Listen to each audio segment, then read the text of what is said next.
Hello bachcho, let's read the question. The question says every solution behaves as ideal solution. We have to find out whether the statement is true or false. So first of all, let's take the key concept of the question. The key concept of this question is, if we add a solvent, suppose this is a solvent A and BB is a solute. If we add a solute to the solvent, we form a solution. Solvent की interactions है और B B showing the interaction between the solute molecules और A जो है A B जो है it is showing the interaction between the solute and the solvent molecules if these interactions are equal तो इस टाइप के सॉल्यूशंस को हम बोलते हैं आइडियल सॉल्यूशन।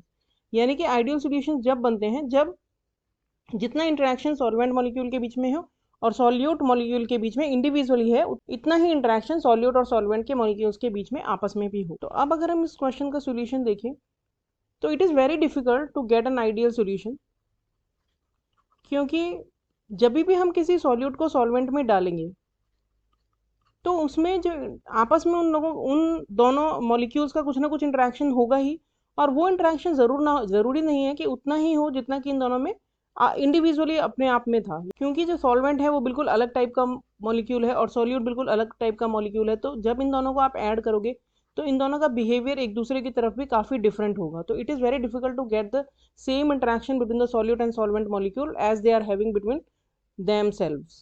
So इसलिए जो every solution does not behave like an ideal solution. In fact, most of the solutions are non-ideal solutions. So the given statement is a false statement.